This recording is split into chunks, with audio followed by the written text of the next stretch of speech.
지금부터 보여드릴 목록은 유튜브에서 누가 추천해서 뜬 ETF가 아닙니다.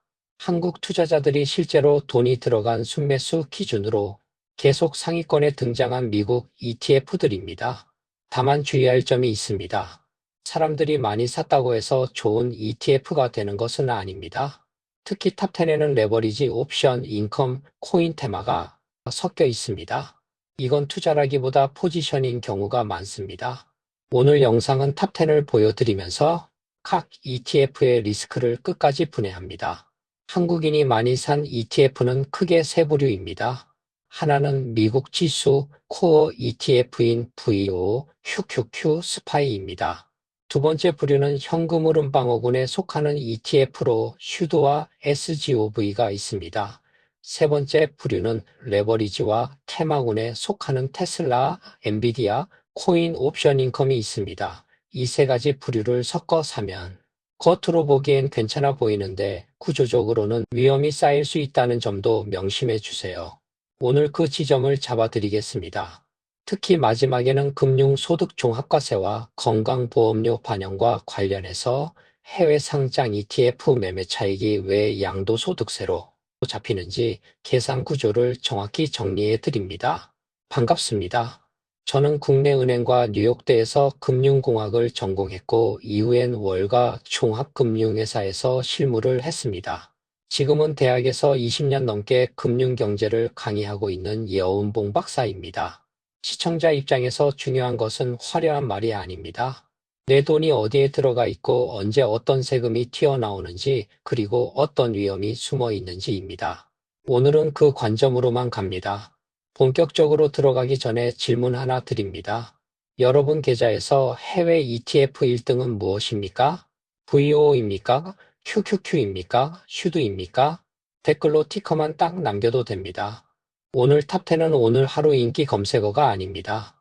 한국 투자자 해외 ETF 흐름을 볼 때 자주 쓰는 자료가 있습니다. 한국예탁결제원에서 운영하고 있는 증권정보 포털 세이브로에서 제공하는 데이터를 기반한 것인데요. 서학개미가 가장 많이 거래하고 결제 금액이 큰 순서로 탑 52 종목을 보여줍니다. 오늘 영상의 구성은 이렇게 갑니다. 상위권의 안정축 5개를 먼저 정리해 드립니다. 그리고 변동성이 크고 구조가 복잡한 고위험축에 속하는 ETF 5개를 뒤에서 해부해 드리겠습니다. 끝으로 해외 상장 ETF와 국내 상장 해외 주식 ETF에 대한 세금이 어떻게 다른지, 또 금융소득종합과세와 건강보험료, 산정의 포함 여부 등 여러분들이 가장 민감해하시고 궁금한 내용을 깔끔히 이해하기 쉽게 선물과 같이 정리해 드립니다. 어디에서도 쉽게 정리받기 어려운 세금 관련이어서 제가 가장 이해하기 쉽게 총정리해 놓았습니다. 제일 먼저 여러분들이 궁금해하시는 탑10 1위는 바로 VO입니다. 이건 미국 S&P 500의 정석 ETF인데요. VO는 미국 S&P 500 지수를 따라갑니다. 미국을 대표하는 500개 대형주를 한 번에 사는 구조입니다. 가장 큰 장점은 단순함입니다. 미국 경제 전체의 평균을 산다는 뜻입니다. VO가 상위권에 자주 보이는 이유는 딱 하나인데요. 장기 투자에서 가장 중요한 잘못된 투자 행동 방지에 유리하기 때문입니다. 개별 종목은 망할 수도 있고요.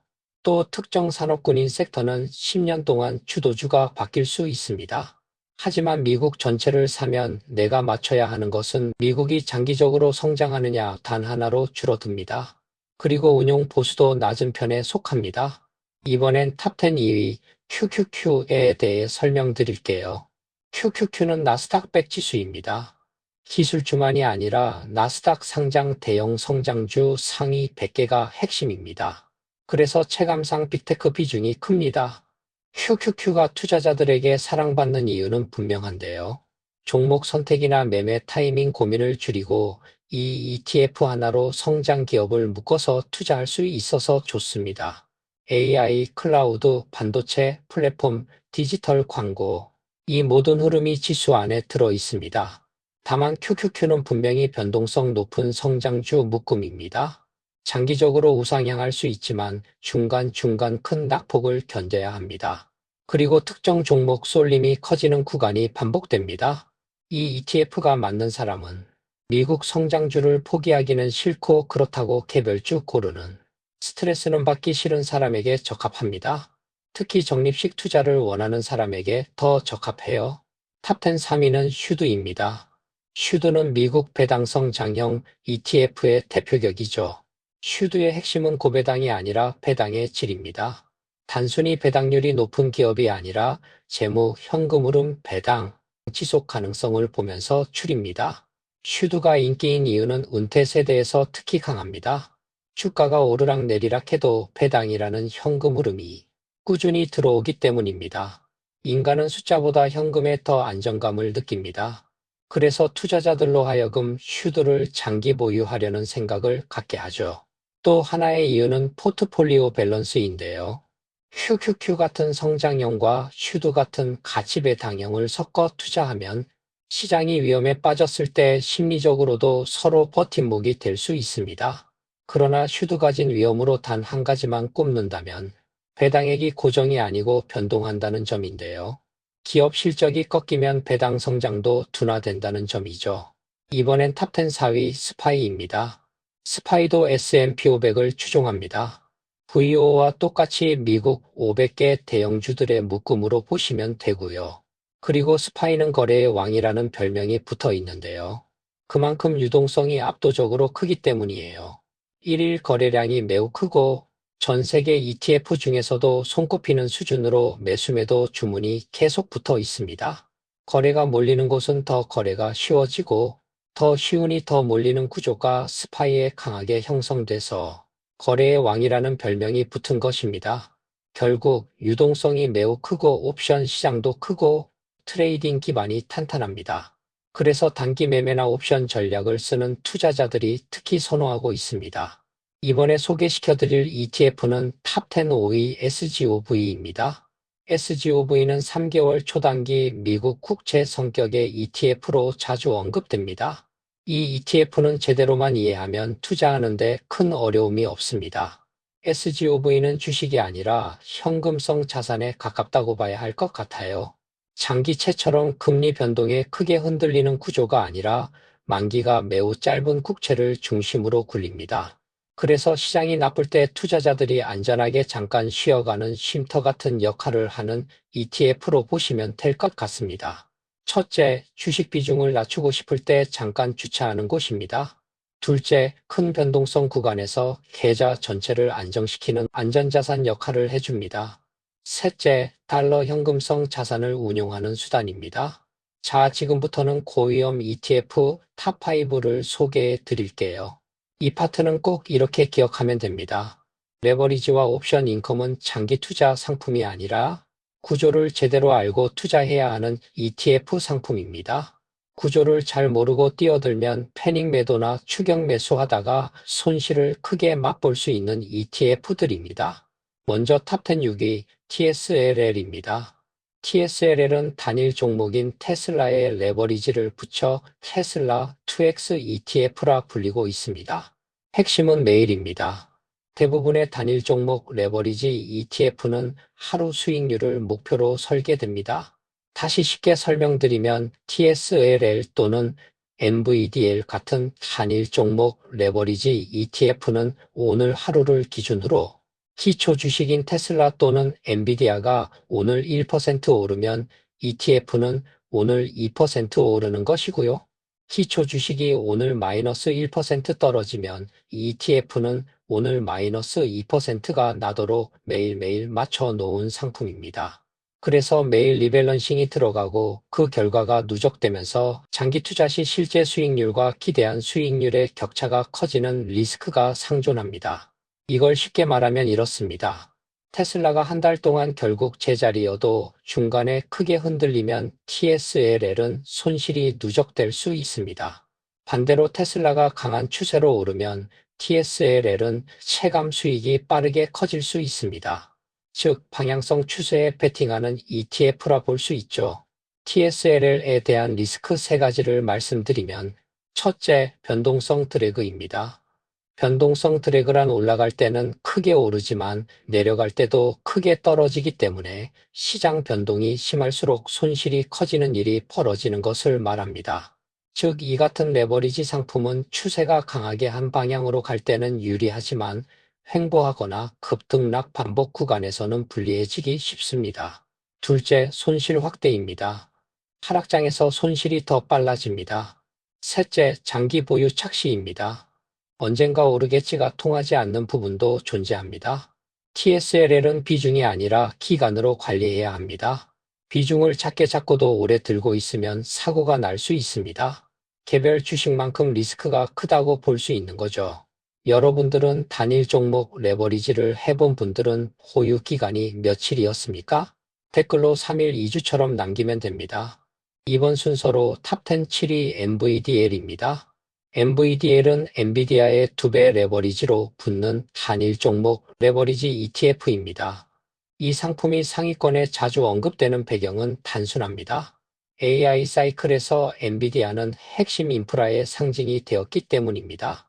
그런데 여기서 함정은 더 큽니다. 엔비디아 같은 고변동성 주식에 레버리지를 붙이면 수익도 확대되지만 손실도 확대됩니다. 그리고 TSLL에서 말한 매일 목표 구조 때문에 장기 보유할수록 예상 수익률을 예측하기가 힘들어지게 됩니다. 또 하나의 현실적인 단점이 있는데요. 레버리지 ETF는 보통 하루 수익률을 2배 또는 3배로 맞추는 것을 목표로 설계되어 있는데요. 실제로는 정확히 두세 배의 수익을 내지 못하는 경우도 많다는 점입니다.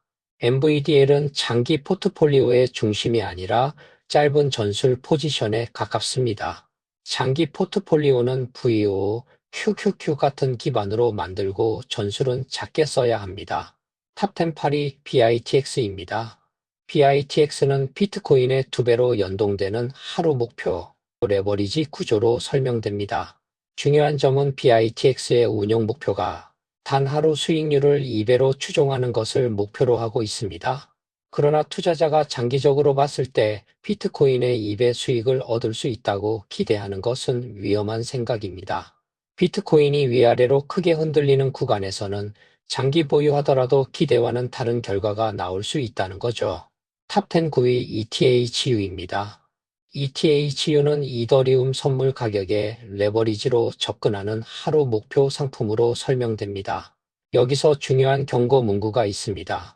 적극적으로 모니터링하지 않으면 적합하지 않을 수 있고 하루의 전액 손실 가능성까지 언급됩니다. 이 말은 과장이 아닙니다. 레버리지 크립토 상품은 시장이 급락할 때 방어 장치가 약한 계좌에서는 회복이 어려운 손실이 날 수 있습니다. 그리고 이더리움은 비트코인보다 변동성이 커지는 구간도 잦습니다. 장기 노후 자금의 성격이라면 이런 상품은 도구가 아니라 위험이 될 수 있습니다. 만약 이런 ETF에 투자한다면 목표가 명확해야 합니다. 짧은 기간, 작은 비중, 명확한 손절청산 기준입니다. 자, 이제 마지막으로 탑10 10위 코니입니다. 코니는 코인베이스 관련 옵션을 활용해 주간 인컴을 노리는 커버드 콜 계열 전략을 사용하는 ETF입니다. 핵심은 옵션 프리미엄 수입으로 분배금을 주는 비중이 큽니다. 주가 상승을 일부 포기하는 대신 옵션 프리미엄을 수익원으로 가져오는 구조입니다. 월배당처럼 분배금이 자주 들어오고 코배당인 것처럼 보이는 경우가 있는데요. 실제로는 배당이 아니라 옵션 프리미엄에서 나온 돈일 수 있어서 총 수익은 별개일 수 있습니다.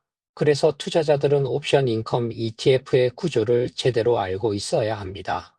첫째, 분배금이 기업들이 벌어서 주는 진짜 배당만으로 나오는 게 아니라 ETF가 옵션을 팔아서 받은 돈을 분배금으로 주는 비중이 큽니다. 둘째, 횡보장에서는 그럴듯해도 급락장에서 기초자산 하락을 막아주지 못합니다. 셋째, 강한 상승장에서는 상방이 잘릴 수 있습니다. 넷째, 코인베이스 자체가 크립토 사이클에 민감해 변동성이 큽니다. 정리해드리면 코니는 은퇴자금 마련 목적으로 투자하면 안 되고 고위험이므로 작은 투자 비중으로 접근해야 안전합니다. 지금부터는 세금에 대한 핵심 정리입니다. 해외 상장 ETF 매매 차익은 일단 양도소득세로 간주되어 계산됩니다. 즉, 여러분들이 해외 주식 또는 해외 상장 ETF를 샀다면 매매 차익은 보통 양도소득으로 잡히는 구조입니다. 따라서 국내 상장 ETF처럼 차동 원천 징수로 끝나는 방식이 아닙니다. 그래서 수익이 생기면 다음 해 5월에 세금 신고를 해야 합니다.